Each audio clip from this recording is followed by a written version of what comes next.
इस बार इतनी गर्मी पड़ेगी कि आपका एसी रो देगा और एक ऐसा तूफान आ रहा है जिसके लिए हम में से कोई भी तैयार नहीं है। ये थर्मल इमेजेस देखो। दिल्ली में एक बंदे ने ऑटो के अंदर अपने थर्मल कैमरा से फोटो खींची और ये यहाँ का टेम्परेचर 60 डिग्री था। मतलब वो ऑटो एक बत्ती की तरह उबल रहा था। आधी रात को कोई भी सरफेस का टेम्परेचर 40 डिग्री के आसपास था और ये हाल इस टाइम पूरे नॉर्थ इंडिया में है। राजस्थान, पंजाब, हरियाणा, यूपी, बिहार, एमपी सब के सब शेयर मार्केट में अपनी पोर्टफोलियो से ज्यादा लाल हुए पड़े हैं। यूपी में बंदा ऑलरेडी 48 डिग्री सेल्सियस पे बैठा हुआ है। पूरी दिल्ली एक तंदूर बन चुकी है और ये सब कुछ सिर्फ शुरुआत है। ये हालात और भी बिगड़ने वाला है क्योंकि पिछले 150 साल से सबसे बड़ा सुपर एल नीनो आ रहा है, जिसके वजह से मानसून इस बार और वीक होने वाला है। ईरान की वार की वजह से फर्टिलाइजर की सप्लाई वैसे ही डाउन है और एक ऐसा कॉम्बिनेशन बनने वाला है जो अगले 6 से 8 महीने में हम पे वो कहर दिखेगा जिसको हम भी शायद इमेजिन भी नहीं कर पा रहे हैं। पेट्रोल डीजल का दाम ऑलरेडी दो बार बढ़ चुका है। पैसा लुढ़कता जा रहा है। पीएम मोदी ने ऑलरेडी वार्निंग दी रखी है कि वर्क फ्रॉम होम को प्रमोट करो, बाहर मत निकलो, सोना मत खरीदो। ये तो और भी बोलने वाले थे, लेकिन तब तक उनकी फ्लाइट का टाइम हो गया था। ये सब सुन के सारे एक्सपर्ट्स के कान खड़े हो गए। हर आदमी बोल रहा है कि समथिंग बिग इज कमिंग, लेकिन ये समथिंग बिग क्या है कोई ढंग से नहीं बता रहा है। तो मैं बता देता हूँ कि आज वीडियो में जरा इस पर डिटेल में बात करते हैं कि आखिर कितने अलग अलग एंगल्स से हमारी फील्डिंग सेट हो रखी है। आइए देखते हैं। सबसे पहले हीट वेव। सोशल मीडिया में हर दूसरे इंसान थर्मल मैप्स और टेम्परेचर का स्क्रीनशॉट्स पोस्ट कर रहा है। देखो, इंडियन मेट्रोलॉजिकल डिपार्टमेंट के हिसाब से अगर मैदानी एरिया में टेम्परेचर 40 डिग्री से ज्यादा है और नॉर्मल से 4.5 डिग्री ज्यादा चल रहा है तो उसको हीट वेव डिक्लेयर किया जाता है और यह काफी डेंजरस होता है। अब सिंधिया जी तो प्याज डाल के कार में ऐसी तुरंत बंद कर देते हैं देख के, क्योंकि उनकी चमड़ी थोड़ी अलग टाइप की है। पॉकेट में प्याज ले जाओ, कुछ नहीं होने वाला। आप और हम ये नहीं ट्राई कर सकते।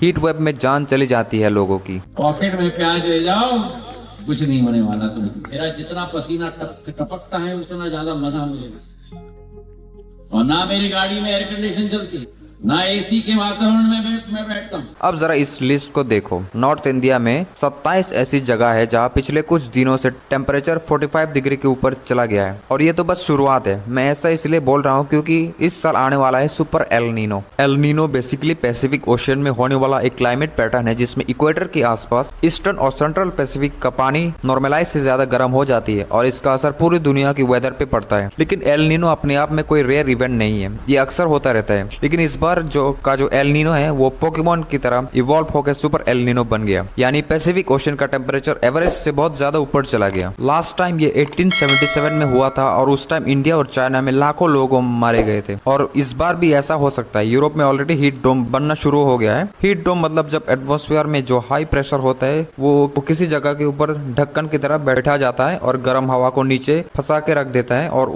वहाँ तंदूर जैसी सिचुएशन बनने लगती है। शहरी इलाकों में और खतरनाक हो जाता है क्योंकि आज के टाइम शहर में रहने वाला लोग बिना पेड़ों के कंक्रीट जंगल में रहते हैं। शहरों में पेड़ काटते काटते हालात ऐसे हो गई है कि अब हर जगह सिर्फ ईंट, पत्थर और कंक्रीट बचा हुआ है और ऐसे हीट वेव के टाइम में यह सबसे डेडली कॉम्बिनेशन होता है। ये वीडियो देखो, आप साफ साफ देख सकते हो कि पेड़ के नीचे का जो टेम्परेचर है वो डायरेक्ट सनलाइट के कंपैरिजन में 10 से 15 डिग्री ज्यादा ठंडा होता है। और एक एग्जांपल देता हूँ, ये दोनों फोटोज देखो, सेम टाइम पे सेम जगह पे लिए गए हैं। पेड़ के नीचे का टेम्परेचर 29 डिग्री था और जहाँ पेड़ नहीं था वहाँ 45 डिग्री। एस्फल्ट और कॉन्क्रीट का ये सरफेस पे डिफरेंस और ज्यादा बढ़ जाता है। मतलब गर्मी में पेड़ जमीन को ठंडा रखते हैं, लेकिन हमारे बाबू लोग घूस लेके ऐसी सिटी प्लानिंग कर देते हैं कि गलती से भी कई पेड़ न बच जाए। फिर टैक्स पेयर्स के पैसे से दुबई घूम के आते हैं कि उनको एक आइडिया चमकता है कि दिल्ली जैसी गर्म जगह पे अगर वो हम पाम ट्री लगा दे तो कैसा रहेगा, और फिर ये वो कर भी देते हैं और ये सबसे बड़ी ट्रेजेडी है। आज के टाइम पूरी इंडिया की कहानी है। 2015 से 2019 के बीच में 4 सालों के अंदर हमने जितना फॉरेस्ट कवर गेन किया था उससे 18 गुना फॉरेस्ट कवर हमने लूज कर दिया है और इसी का इम्पैक्ट हमें अर्बन हीट आइलैंड इफेक्ट का रूप में देखने को मिलता है। पूरे दिन पत्थर की बिल्डिंग्स धूप में टप की गर्मी को स्टोर करती है और फिर शाम को जब सूरज डूब जाता है तब भी ये बिल्डिंग्स ठंडी नहीं हो पाती है। वो धीरे धीरे वही स्टोर्ड हीट वापस हवा में छोड़ने लगती है और हम लोग भी फिर एसी को फुल ब्लास्ट पे चलाते हैं और इसके एग्जॉस्ट पे भी गर्म हवा बाहर निकलने लगती है। बड़े बड़े शहरों में तो हमने यूरोपियन कंट्रीज को देख के ग्लास बिल्डिंग वाला जीनियस भी आइडिया भी अपना लिया है जो गर्मी को अपने अंदर स्टोर करके ग्रीन हाउस इफेक्ट जैसे काम करता है। ये यूरोपियन कंट्रीज के लिए अच्छा है जहाँ सर्दी रहती है लेकिन देखने में चमकीला लगता है, तो अपने बड़े शहरों में हमें बिना दिमाग लगाए इसी को कॉपी पेस्ट कर दिया है और इस वजह से हमारे शहरों को रात में भी ठंडा होने का मौका नहीं मिल पाता। इसका भी रियल लाइफ एग्जांपल देता हूँ। दिल्ली में एक जगह में रात के 9 बजे की रीडिंग है 32.5 डिग्री सेल्सियस और एक दूसरी जगह रात को 8 बजे की रीडिंग है 36 डिग्री सेल्सियस। चेन्नई में भी रात के 9:30 बजे 33 डिग्री सेल्सियस था। अगर आप ऐसी किसी शहर में रहते हो तो रात के वक्त वेदर ऐप ओपन करके देख लेना, आपको यही हालत दिखेगी। मतलब दिन भर में सूरज की गर्मी में ये शहर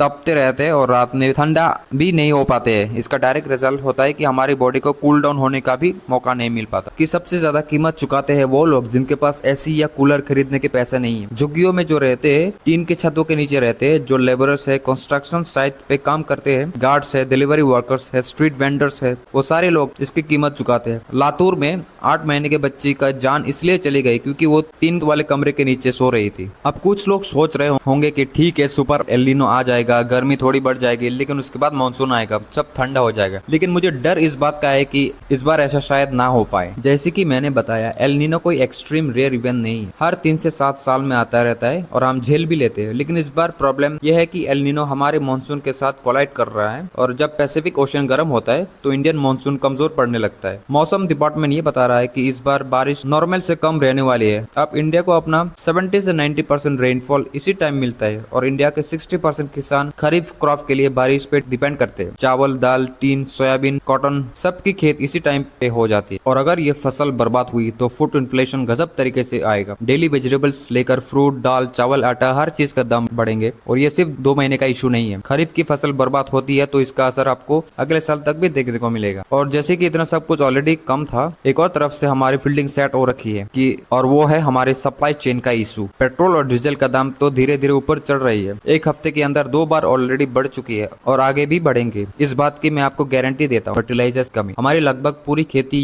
यूरिया और डीएपी पे टिकी हुई है और इन दिनों का बहुत बड़ा हिस्सा हम इंपोर्ट करते हैं। 20% यूरिया, 50 से 60% डैप और 80% speciality fertilisers China, Russia, Morocco, Saudi Arabia, US, Oman, इन सब जगहों से हम ये सब इंपोर्ट करके लाते हैं। और जब से उस नारंगी आदमी ने ये ईरान के अंदर बॉम्ब गिराई है, तब से दुनिया भर के शिप्स की सांस अटक गई है। यूएस ईरान वार अभी रुकी नहीं, ऊपर से रशिया यूक्रेन वाला बंदा फिर से आग पकड़ रहा है। अभी कुछ दिन पहले यूक्रेन ने मॉस्को के ऊपर ड्रोन से बहुत सारा अटैक कर दिया था। रशिया हमारे टॉप फर्टिलाइजर सप्लाई में से एक है। अगर रशिया पर कोई सैंक्शन लगाते हैं, अगर शिपिंग डिस्टर्ब होती है, तो ये सब हमारे लिए एक डेंजरस कॉम्बिनेशन बन जाएगा। अब ऐसे में शायद आपके मन में एक सवाल उठ रहा होगा कि आप तो इस देश का एक आम इंसान हो, अगर आप बेरोजगार हो तो आप एक कॉकरोच हो। तो ऐसे सिचुएशन में अगर आप और हम करे तो करे क्या, बोले तो बोले क्या, ज्यादा कुछ हम लोग नहीं कर सकते। अगर बचा सकते हो तो पेड़ बचा लो, लगा सकते हो तो पेड़ लगा लो। नौकरी कर रहे हो तो अभी स्विच वगैरह बिल्कुल मत करना, पैसे वगैरह सेव करके रखो। तो ईएमआई पे फोन वगैरह मत ले लेना और हो सके तो घर में सोलर लगवा लो। नई गाड़ी लेने की अगर सोच रहे हो तो इलेक्ट्रिक वाले देख सकते। और ये सब देश के हित में, ज्यादा आपके पर्सनल हित के लिए मैं बता रहा हूँ। बाकी अगर सोशल मीडिया पे एक्टिव हो